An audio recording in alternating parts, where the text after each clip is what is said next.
So what was the primary adjustment you guys made defensively at halftime that showed out in that third quarter?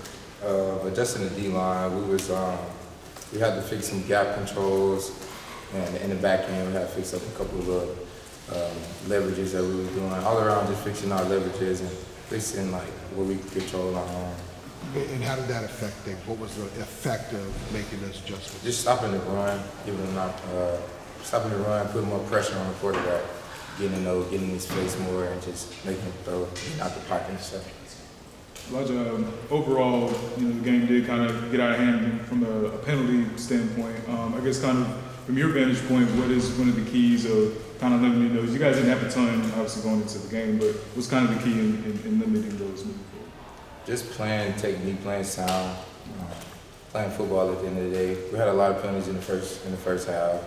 Offense had a lot of penalties in the second half, but just overall, just fixing those, playing with technique, and just doing your job.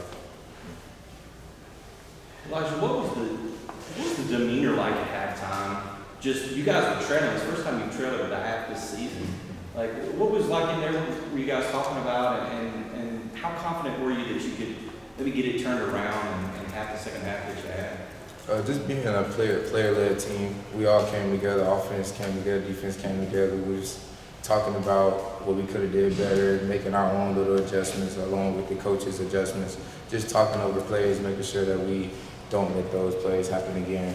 So, and we was keeping everybody's heads up. We knew the game was not over with, far from over with. Had a whole different half, 0-0 at halftime. So, just going back into the game and fixing those adjustments, adjusting to what the coach is telling us to do, and just going out and playing football. Elijah, it seemed like Cedric was everywhere out there tonight. What does his presence and his leadership do for y'all as a defense collectively?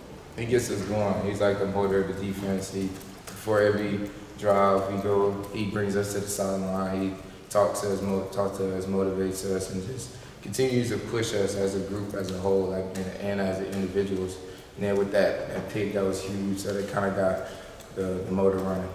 Coach mentioned there's a lot of things that y'all still want to clean up defensively after this game. And you mentioned that Cedric will probably lead the charge with that this week in practice. What do you think it'll be like this week trying to get y'all better going into next week? Just cleaning up like the penalties we had, cleaning up technique, footwork, cleaning up like gap control, just cleaning up all the dirty things that we did out there tonight. And just as I know him, he'll probably, like I said, we like a player-led team, so he'll be one of the main voices out there as we just continue to go on with the season. What do you remember about that Cedric interception? That was actually, if I remember correctly, the first play on that particular series, but just kind of being on the field seeing that. What do you remember about that play? Kind of remember, well, I wasn't on that side of the ball, so I can't tell you like exactly what I seen. But from my point of view, all I remember just seeing him drop back, he threw it, went up and made a great grab, and then it was all what she wrote from there. Did Ritchie realize that was his leg that caused the fumble on the first and goal? The fumble that Seth picked up right before he got rocked. It hit Ritchie's right knee. Did he? I'm not sure about that. Okay. Yeah. I didn't know if he was saying like my leg got that one or something like that. No, he could have had a little leg force from it. Put that on the stat list. Obviously, Tez has been on the scout team obviously until he was deemed eligible last week. But do you have any memories of guarding Tez, either when he was on the scout team or throughout the summer or the spring, where you kind of realized that this kid was a special talent? Oh yeah, like the first couple of days of practice in spring, like when we first had our spring practices, he was just high motored, flying down the field, taking the top off on the defense. So he really has been like a help to us, even like when he wasn't eligible to play, just giving us the best looks on the scout team, like live reps. So like, he was just a blessing to be on the scout team. I'm glad he's not on the scout team. I'm glad he's on the other side getting those reps. What did you see from Memorial tonight? That was a defense that number one in the country against the run.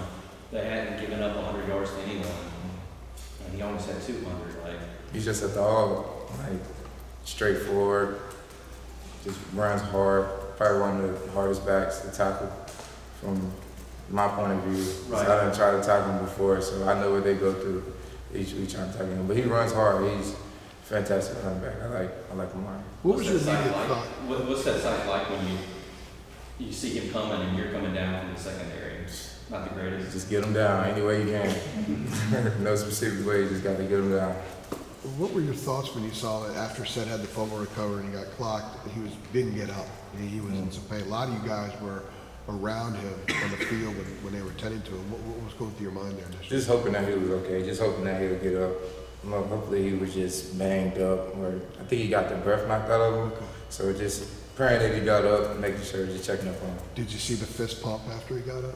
I did. He gave a fist pump. Oh, yeah, It was I did after see that. Travis was getting everybody Yeah, he fired was up. probably just telling him that he's good, but yeah.